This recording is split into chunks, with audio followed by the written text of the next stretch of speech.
So, why are we all suddenly obsessed with staring at grids of random words trying to find hidden connections? Is it just a passing trend, or is there something deeper about these puzzles that taps into how our brains actually work?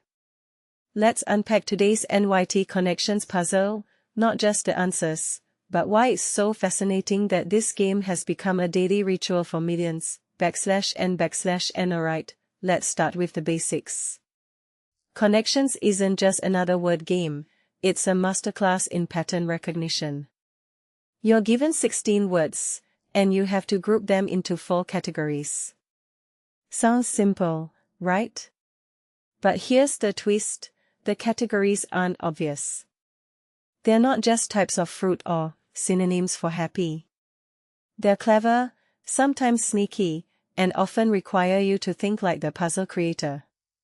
And trust me, that's where the real challenge and fun comes in. /n/n. Today's puzzle, number 1154, is a perfect example. Let's take the yellow category, quaint expressions of excitement. The answers are hot dog, hurrah, whoopee, yahoo. Personally, I think this is hilarious. These words feel like they're straight out of a 1950s sitcom. But here's the thing, if you're younger, would you even recognize these phrases? That's what makes this category interesting. It's a generational test. If you grew up watching old movies, you'd ace this. But if your vocabulary comes from TikTok memes, you might be stuck. The game isn't just about language, it's about cultural context, /n/n. And then there's the green category, convey. The answers: couch, express, frame, phrase. Wait, couch.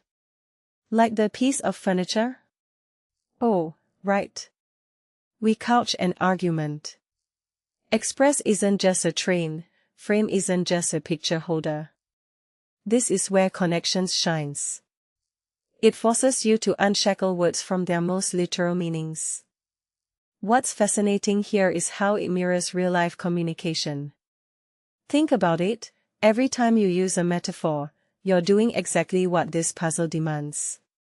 Language isn't static, it's alive, and this game reminds you of that. /n/n. And now, the blue category, words abbreviated with letters as homophones. QT, CU, easy, easy, FX, X, IOU. Okay, this one's genius. It's not just about abbreviations, it's about sound. The letters replace the spoken word. What many people don't realize is how much of our language already works this way. We say IOU without thinking about the full phrase. This category is a subtle reminder that language evolves through efficiency. We're lazy, but cleverly lazy, /n/. And the purple category, safety _ with belt, goggles, pin, razor. Safety razor? Safety pin? Safety goggles? Safety belt. This one feels like a duh moment in hindsight. But here's the catch, your brain might fixate on the most obvious, like safety net, and miss the less common pairings. This raises a deeper question, why do we default to the familiar when the answer is often hiding in plain sight? It's not just a puzzle strategy, it's human nature.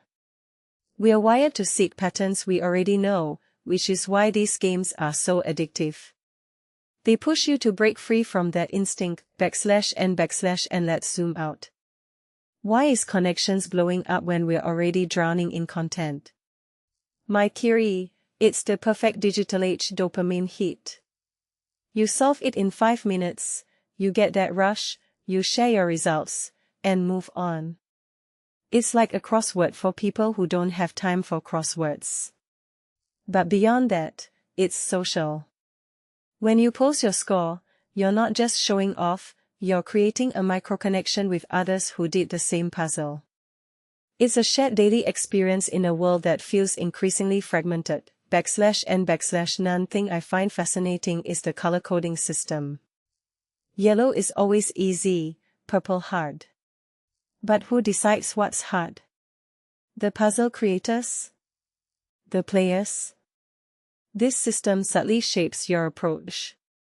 If I see a purple category, I immediately tense up, thinking, okay, this is going to be a struggle. But maybe that's the point. It's psychological. The colors aren't just hints, they're mind games. They're telling you where to focus your energy, and where to expect frustration, /and so, what's the takeaway? Connections isn't just a game about words. It's a mirror held up to how we think, how we adapt language, and how we find meaning in chaos. And if you struggled with today's puzzle, like I did when I first saw safety_, don't worry. The real win isn't solving it, it's realizing how your brain works when you do. Now, tell me, what was your biggest aha moment today? Drop it in the comments, and let's see if we can connect the dots together.